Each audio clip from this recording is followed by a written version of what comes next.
So today, I want to talk about this idea. Do we really attract what we think?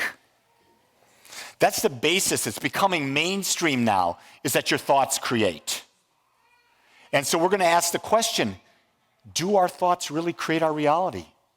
We're going to start to explore that more and more and more, because the deeper we understand that, the deeper the understanding, the more we have of that understanding, maybe then we'll embrace the idea and try to control our thoughts. Because a lot of times people come in, oh, that sounds nice. That sounds nice. And they keep thinking the same stinking thoughts that bring about the same life experiences that they're having. And you say, well, they really don't get it. And why don't they get it? Because why, if you know that your thoughts have power, do you keep thinking the old thoughts which generate the same old results? Isn't that interesting? I would venture to say that everyone in here has an above average IQ. Because in order to understand me, you must. If that was a bit of ego, yes, I understand. I'm trying to let you know that I am human. I've not transcended. None of us will ever transcend in human body. In human body, we're going to constantly have contrast. We're going to be constantly facing challenges. We're going to be constantly making mistakes because we're here to experience. And the only way you experience is through contrast and through change and through challenges. That's what's so great about life. We got to bless our challenges. So we're going to go right to Ernest. And Ernest said, the only way to be the kind of person we want to be, to live the kind of life we want to live, is to first be that person in thought, live that life in our mind with unwavering conviction. So we literally, the person that we desire to be, we must embody it with all of our thoughts and our words and our actions, and we must do it all the time, not just for a moment. So when I was getting into ministry, some of you don't know, I've been a minister now over 11 years. We've had Agape. Agape will be celebrating its 10th anniversary this March. That's when we started Agape, and we'll have announcements on that. We're going to have a huge party, an unbelievable party for our celebration in March. So I wasn't always a minister. So I had to build a new image of a minister. And I started saying, who are the best images out there? I said, well, Michael Beckwith, he's got a pretty cool image. And then I say, oh, what about this Potter guy, this Potter's House guy, T.D. Jakes? He's pretty successful. What about Joel Osteen? He's a pretty successful minister. And you know what I came to understand? Is that's a stupid question I was asking. It was a really stupid question. Because the only answer to be a great minister was just to be me. Did you get that? So in your life, to be the greatest, whatever you're doing, it's just being you. And dedicating all of your energy to be a better you every moment, but never judging yourself because you're not the better you yet. Accept yourself where you are and go forward with building a new image about yourself. This idea that you transcend life. It's not that you transcend life, but you're so fully present in the experience that not only are you experiencing it, but you are actually observing yourself experiencing it. Did you get that? That's when you're living both in the human and the divine aspect of who you are. To be in the play and to realize that you're also directing the play. That means that you have the power to experience what you want, and you have the power to create what you want, and then the power to experience it. And the only reason we are here is to experience. Think about that. That's why we have senses. So when we go into deep states of meditation to recharge our batteries, where we lose ourselves into the nothingness, that's a wonderful thing. Absolutely wonderful. You recharge, you reconnect. It's like a spiritual reboot, a mental reboot in our lives. That's what meditation means for me. But then it's about, how can I be present? How can I fully experience life? Every aspect of it. That's where the juice comes from. Because think about this.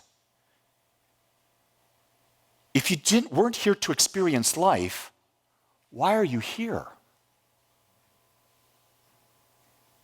Are you here to worship a deity?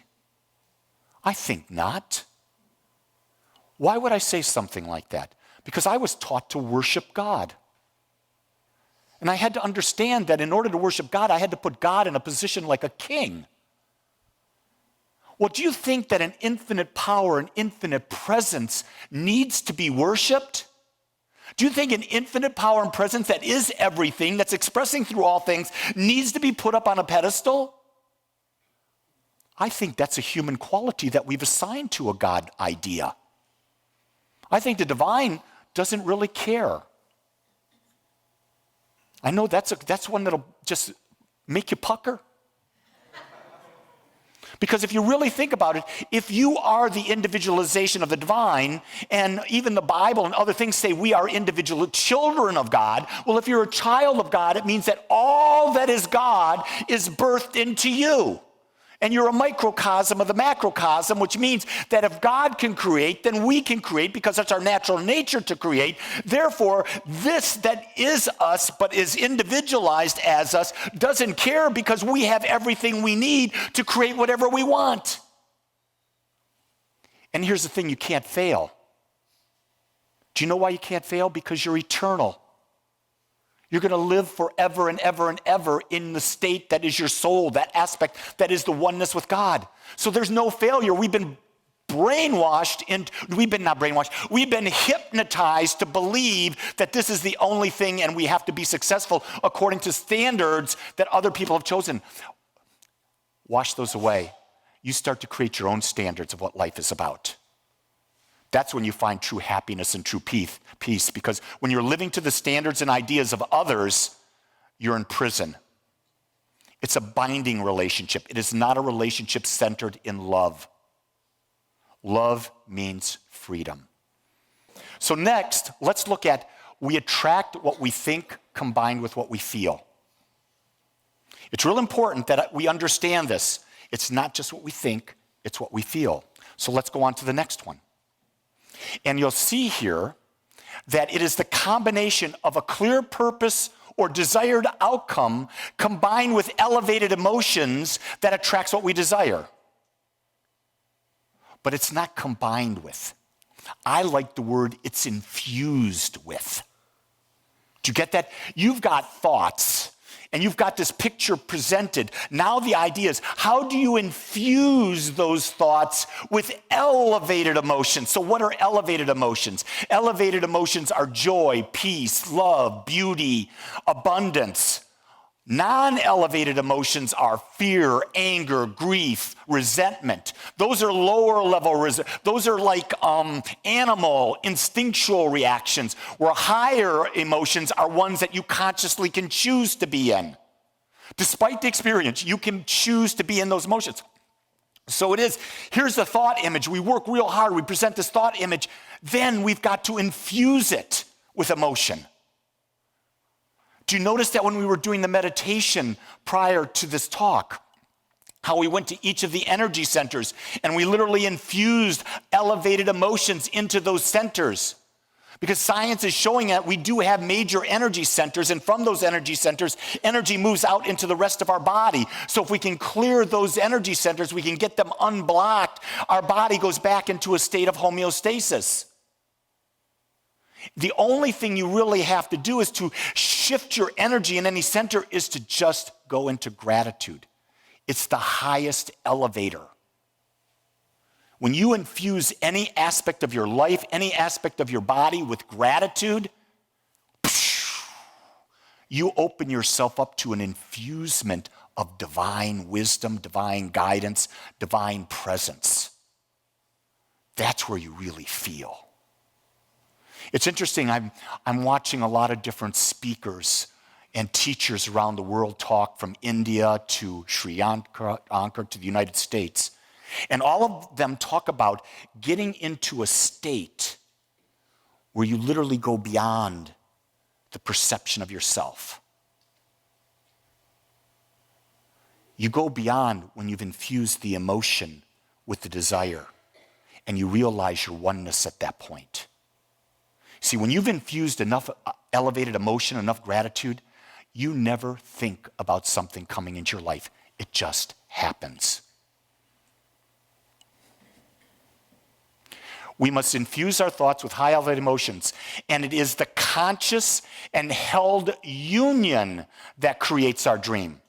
Do you get that? So with the infusion of our emotions, it's the conscious and held union that we must do. So we can't just 1 minute, well, this is what's going on, it's all good. Next minute, oh, I'm in fear. Oh my God, what happens if this goes on, this goes on? You see, you're breaking, it's like you've got a wire that's taking you into the conscious union. When you go backwards, you cut the wire. You cut off the source of the power. So people will tell you, well, it's okay, you can go back and forth, it's all right. Don't believe them. Do you want to know why not to believe someone? I'm going to give you the best reason in the world not to believe someone. First off, because the only reason you ever find something you know is when you experience it yourself.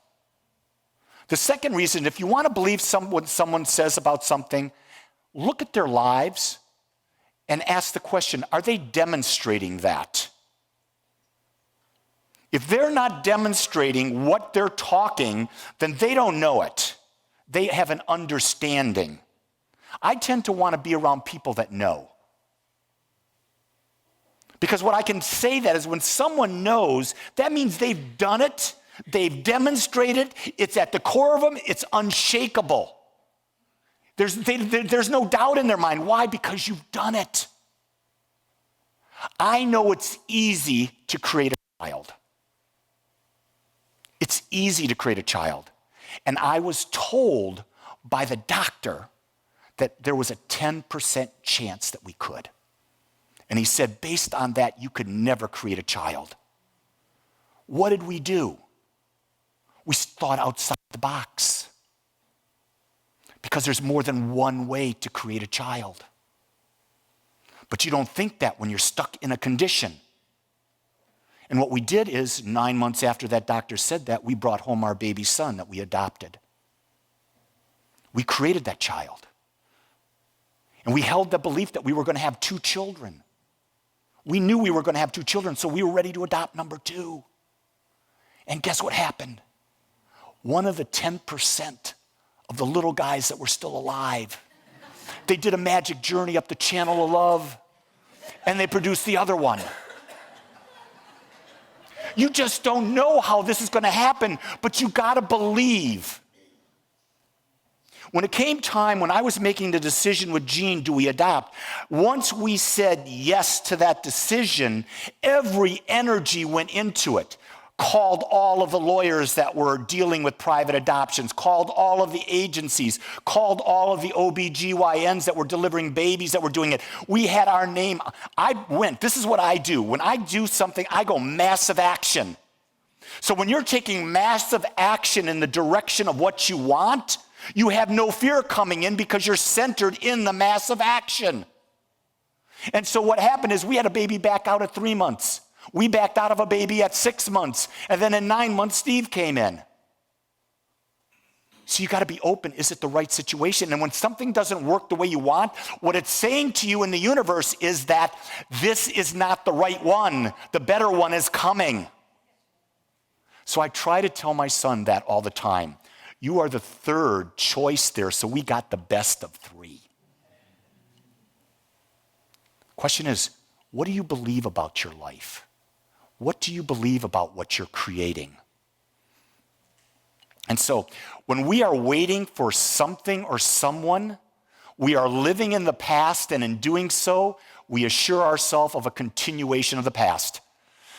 This is going to hit you. If you're waiting for that Supergirl or that Superman to come into your life, if you're waiting to be healthy, if you're waiting for your abundance, guess what? In the state of waiting, you're going to attract more of what you don't have. It's the law. It works every time, I guarantee it. If there's something not in your life that you want, it means you haven't become that person who has that frequency, that vibration, that belief in that. And all that is, that's not a good or a bad. It just says, okay, time to do more work in that area. Time to create me again. You see, this is the beauty of it. We are like granite. And we get to take a chisel and we get to chisel who we become. The question I want to ask is, do you have a vision of what you want to chisel? Or are you just chiseling away without even looking, without having an image? Most of us are blindly hypnotized and we're living a life by default and we're not consciously choosing what we want to be. We're not choosing what is a life we want to experience.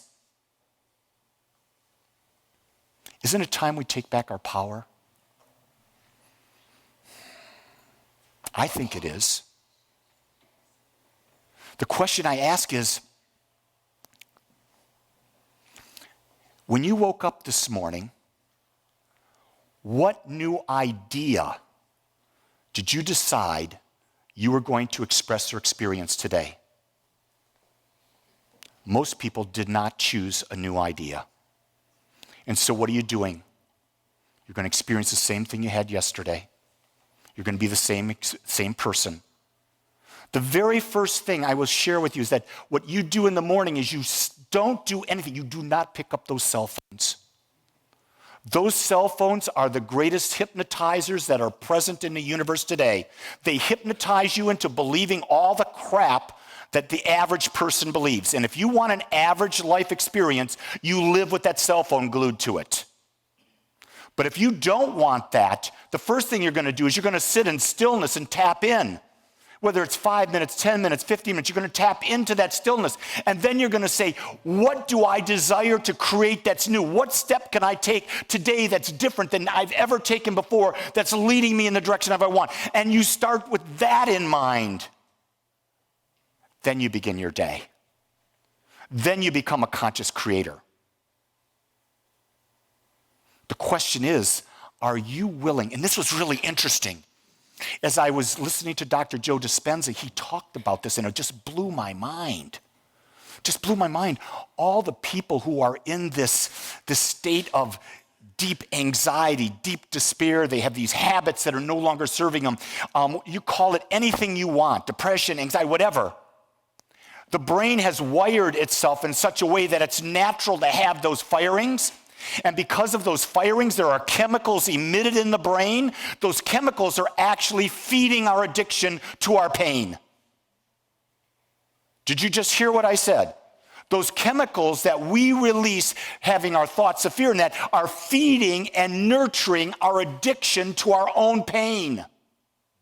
And what do we do then? We defend that pain when someone challenges us and says, you can be different, you don't have to have that. And you say, no, I want to be in my pain, I want to do this is good for me. That's an interesting choice.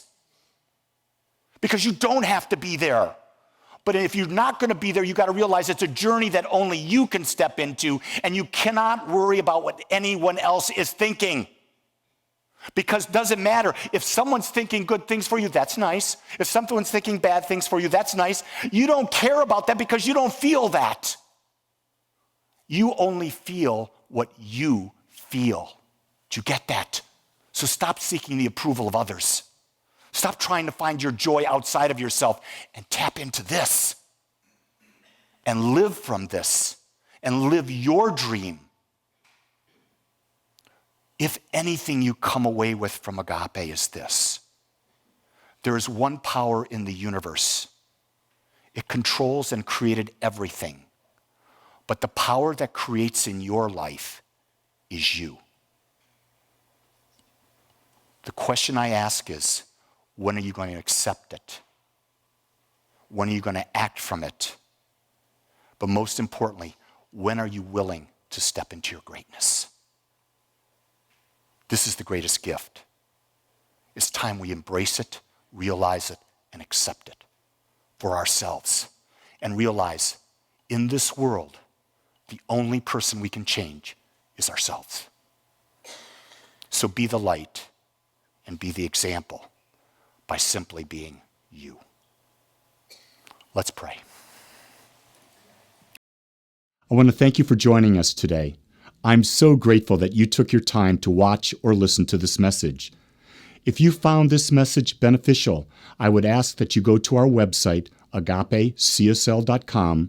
Once there, click on the donate button and experience the joy of conscious and purposeful giving. Or if you would like, text your gift by simply dialing 972-532-6976. It is through your gifts that we are able to bring this message to you in the world. I would ask that if you like this message, to please subscribe to my YouTube channel under my name, Lee Wolak. Again, I want to thank you for joining me in the Agape community as we learn how to better self-love through conscious living.